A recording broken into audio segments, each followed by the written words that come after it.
السلام علیکم ورحمۃ اللہ وبرکاتہ۔ آج کی اس ویڈیو میں قوم بنی اسرائیل کا عجیب و غریب واقعہ۔ دوستو، بنی اسرائیل کی جہالت پر مبنی فرمائش قوم فرعون تباہ ہو چکی تھی۔ اللہ نے بنی اسرائیل کو فتح و کامرانی نصیب فرمائی، لیکن اب ان کی سرکشی، جہالت، کجروی اور منافقت کے واقعات کا سلسلہ شروع ہوا، جو قدم قدم پر اللہ تعالیٰ کی بے شمار نعمتوں کے باوجود ان لوگوں سے سرزد ہوئے۔ بنی اسرائیل کو قوم فرعون کے مقابلے میں جو معجزانہ کامیابی حاصل ہوئی اور اطمینان ملا، تو اس کا وہی اثر ہوا جو عام طور پر قوموں کو عیش و عشرت اور عزت و دولت ملنے کے بعد ہوتا ہے۔ بنی اسرائیل نے دریا پار کیا، فرعون اور اس کی پوری قوم کے دریا میں غرق ہونے کا عبرتناک واقعہ اپنی آنکھوں سے دیکھا، اور آگے بڑھے تو ایک قبیلے سے گزر ہوا جو مختلف بتوں کی پرستش میں مبتلا تھا۔ بنی اسرائیل کو ان کا طریقہ ایسا پسند آیا کہ جھٹ حضرت موسیٰ علیہ السلام سے فرمائش کر دی کہ ہمارے لیے بھی ایسا ہی معبود بنا دو جسے سامنے رکھ کر ہم اس کی عبادت کیا کریں۔ حضرت موسیٰ علیہ السلام کو اس کی بات سن کر حیرت ہوئی، غصہ بھی آیا اور دکھ بھی ہوا۔ فرمایا کہ تم لوگوں میں بڑی جہالت ہے، یہ لوگوں جن کے طریقے تم پسند کر رہے ہو یہ سب باطل کے پیروی کار ہیں، تمہیں ان کی حرص نہیں کرنی چاہیے۔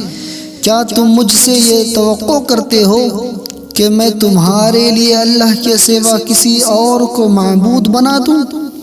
حالانکہ اللہ تعالیٰ نے ہی تمہیں تمام جہان والوں پر فضیلت بخشی ہے، اس لیے کہ اس وقت حضرت موسیٰ علیہ السلام پر ایمان لانے والے ہی دوسرے سب لوگوں سے افضل و اعلیٰ تھے۔ فرمایا کہ جس رب العالمین نے تمہیں فرعون عذاب سے نجات دی، جس رب العالمین نے تمہیں فرعونی عذاب سے نجات دی، آج تم اس کے ساتھ دنیا کے ذلیل ترین پتھروں کو شریک ٹھہراتے ہو۔ یہ کتنا بڑا ظلم ہے، اس سے توبہ کرو۔ بچھڑے کی پرستش کی سزا۔ فرعون اور اس کے لشکر کے غرق ہونے کے بعد ضرورت لاحق ہوئی کہ بنی اسرائیل کی ہدایت و رہنمائی کے لیے کوئی کتاب انہیں دی جائے۔ چنانچہ اللہ تعالیٰ نے حضرت موسیٰ علیہ السلام کو 30 راتوں کے لیے کوہ طور پر بلایا، جس میں 10 راتوں کا اضافہ کر کے اسے 40 کر دیا۔ حضرت موسیٰ علیہ السلام نے کوہ طور پر جانے سے پہلے اپنے بھائی حضرت ہارون علیہ السلام کو اپنا جانشین مقرر کر دیا تھا، وہ نبی بھی تھے۔ حضرت موسیٰ علیہ السلام اپنی قوم سے 30 دن کا کہہ کر گئے تھے، لیکن اللہ تعالیٰ نے 10 روز کی میعاد اور بڑھا دی۔ اسرائیلی قوم کی جلد بازی اور کجروی پہلے سے معروف تھی، چنانچہ ان میں بے چینی بڑھنے لگی، جس سے فائدہ اٹھا کر لشکر میں موجود ایک شخص سامری نے گائے کے بچھڑے کا ایک مجسمہ بنا ڈالا۔ یہ شخص بڑا زبردست شعبدے باز تھا اور سامری جادوگر کے نام سے مشہور تھا۔ اس نے قوم بنی اسرائیل سے کہا کہ یہی تمہارا خدا ہے۔ قوم نے خدا سمجھ کر اس بچھڑے کی پرستش شروع کر دی۔ حضرت موسیٰ علیہ السلام جب کوہ طور سے واپس آئے تو غصہ اور رنج سے بھرے ہوئے تھے، کیونکہ انہیں وحی کے ذریعے اس واقعے کی اطلاع ہو چکی تھی، جیسا کہ قرآن مجید میں اللہ تعالیٰ ارشاد فرماتا ہے، اے موسیٰ، ہم نے تیری قوم کو تیرے پیچھے آزمائش میں ڈال دیا اور انہیں سامری نے بہکا دیا ہے۔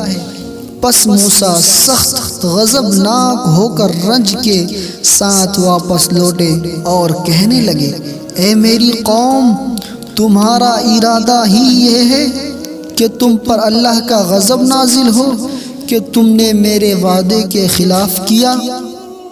اب تم اپنے پیدا کرنے والے کی طرف رجوع کرو اور خود کو آپس میں قتل کرو، تمہاری بہتری اللہ تعالیٰ کے نزدیک اسی میں ہے۔ ان میں سے بعض لوگوں نے بچھڑے کی پوجا کی تھی اور بعض نے نہیں، چنانچہ جو شرک کے مرتکب ہوئے تھے انہیں قتل کر دیا گیا اور بنی اسرائیل کی توبہ قبول ہوئی۔ زلزلے اور کڑکتی بجلی کی سزا، بچھڑے کا قصہ ختم ہوا اور حضرت موسیٰ علیہ السلام نے اپنے ساتھ کوہ طور سے لائی ہوئی توریت کی تختیاں پڑھ کر سنائی تو قوم نے ایک نیا سوال اٹھا دیا، بولے، اے موسیٰ، ہمیں یہ کیسے معلوم ہو کہ یہ اللہ تعالیٰ کی احکام ہے؟ اگر اللہ تعالیٰ ہم سے خود کہہ دے تو ہم یقین کر لیں۔ چنانچہ رب ذوالجلال کے حکم پر حضرت موسیٰ علیہ السلام نے قوم میں سے 70 افراد چنے اور وقت مقررہ پر انہیں کوہ طور لے گئے۔ انہوں نے اللہ تعالیٰ کا کلام سنا تو کہنے لگے کہ خدا جانے کون بول رہا ہوگا، ہم تو اس وقت یقین کریں گے جب اللہ تعالیٰ کو اپنی آنکھ سے دیکھ لیں۔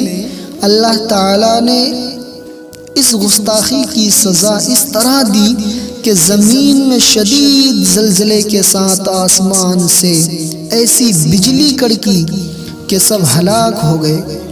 یہ صورتحال دیکھ کر حضرت موسیٰ علیہ السلام نے نہایت گڑ گڑا کر اپنے رب سے ان کی خطاؤں کو معاف کر دینے کی التجا کی۔ چنانچہ حضرت موسیٰ علیہ السلام کی دعا کی بدولت وہ لوگ زندہ ہو کر کھڑے ہو گئے۔ کوہ طور کا معلق ہونا، یہ 70 افراد اپنی قوم میں واپس آ گئے اور انہوں نے گواہی دی، لیکن اتنی آمیزش کر دی کہ اللہ تعالیٰ نے آخر میں یہ فرمایا کہ تم میں سے جس قدر ہو سکے کرنا، جو نہ ہو سکے معاف ہے۔ تو کچھ تو جبل شرارت، کچھ احکام کی مشقت، دراصل 400 سال تک قوم فرعون کے ساتھ رہنے سے ان کی بہت سی برائیاں ان کے مزاجوں کا حصہ بن کر ان کی جبلت میں شامل ہو چکی تھی۔ چنانچہ انہوں نے صاف کہہ دیا کہ ہم اس کتاب پر عمل نہیں کر سکتے، یہ ہمارے بس کی بات نہیں۔ ان کے انکار پر حضرت جبریل علیہ السلام نے اللہ تعالیٰ کے حکم سے کوہ طور کو اٹھا کر ان کے سروں کے اوپر ہوا میں معلق کر دیا، اور حضرت موسیٰ علیہ السلام نے ان سے فرمایا، تم یہ تو عہد قبول کر لو ورنہ پہاڑ تم پر گرا دیا جائے گا اور تم کچل ڈالے جاؤ گے۔ لہٰذا چاروں ناچار انہیں ماننا پڑا۔ قوم یہود کا جہالت سے انکار۔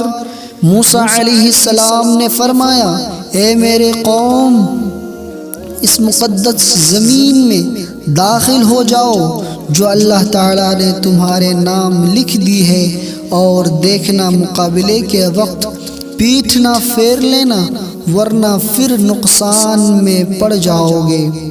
وہ کہنے لگے، موسیٰ، وہاں تو بڑے زور اور سرکش لوگ رہتے ہیں، جب تک وہ اس سرزمین سے نہ نکل جائے ہم وہاں ہرگز نہیں جائیں گے۔ ہاں، اگر وہ وہاں سے نکل جائے تو ہم باخوشی چلے جائیں گے۔ ان میں سے دو خدا ترس لوگوں نے کہا کہ تم ان کے پاس دروازے تک تو پہنچ جاؤ، دروازے میں قدم رکھتے ہی یقیناً تم غالب آ جاؤ گے، اور تم اگر مومن ہو تو اللہ تعالیٰ ہی پر بھروسہ رکھنا چاہیے۔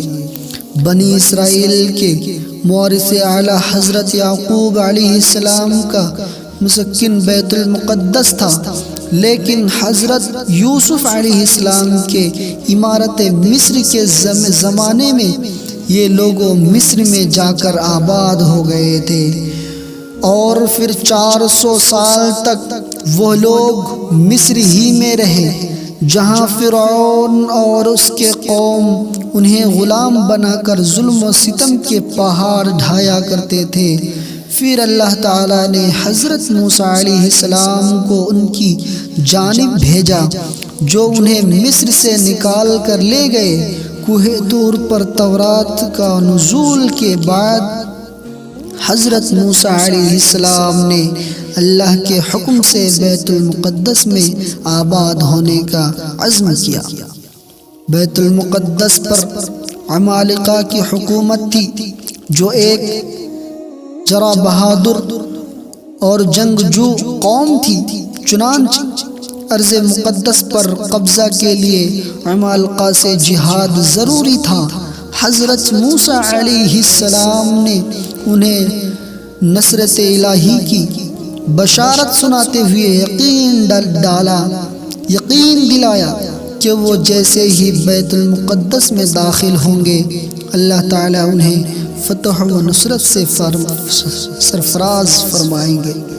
لیکن یہ نافرمان، منافق، سرکش، بدعہد اور ڈرپوک قوم بیت المقدس پر قابض قوم عمالقہ کی بہادری کی شہرت سے اس قدر مرعوب تھی کہ پہلے ہی مرحلے میں ہمت ہار بیٹھی، اور اللہ کی جانب سے فتح کے وعدے کی باوجود اپنے نبی کے احسانات فراموش کر کے عمالقہ سے لڑنے سے صاف انکار کر دیا۔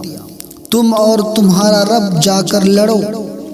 اور جب انہیں مزید قائل کرنے کی کوشش کی گئی تو بولے، اے موسیٰ، جب تک وہ وہاں ہے تب تک ہم ہرگز وہاں نہیں جائیں گے، اس لیے تم اور تمہارا پروردگار ہی لڑ بھر لو، ہم تو یہی بیٹھے رہے ہوئے ہیں۔ بنی اسرائیل کی اس سخت ترین سرکشی، حکم عدلی اور گستاخی پر مبنی جواب سے حضرت موسیٰ علیہ السلام رنجیدہ ہوئے اور بارگاہ الہی میں التجا کی، یا الہی، مجھے تو بجز اپنے اور اپنے بھائی حضرت ہارون علیہ السلام کے کسی اور پر کوئی اختیار نہیں، پس تم ہم میں اور ان نافرمانوں میں جدائی کر دے۔ وادی طیہ میں قید کی سزا۔ اللہ تعالیٰ نے جب اپنے محبوب نبی کی فریاد سنی تو فرمایا، اے موسیٰ، اب وہ ملک ان پر 40 سال تک کے لیے حرام کر دیا گیا ہے، یہ خانہ بدوش ادھر ادھر سرگرداں پھرتے رہیں گے، اس لیے تم ان فاسقوں کے لیے غمگین نہ ہونا۔ وادی طیہ مصر اور شام کے درمیان 10 میل کے رقبے پر مشتمل ایک میدان ہے۔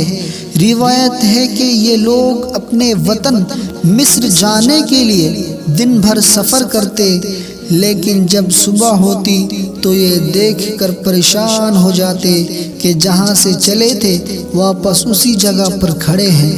اسی طرح 40 سال تک یہ لوگ اس میدان میں بھٹکتے رہے۔ وادی طیہ ایک کھلا میدان تھا جہاں دھوپ کی تپش، سمت، سردی و گرمی سے بچنے کی کوئی چیز بھی میسر نہ تھی۔ کھانے پینے کے لیے کچھ تھا، نہ ہی پہننے کے لیے لباس۔ حضرت موسیٰ علیہ السلام اور ان کے بھائی حضرت ہارون علیہ السلام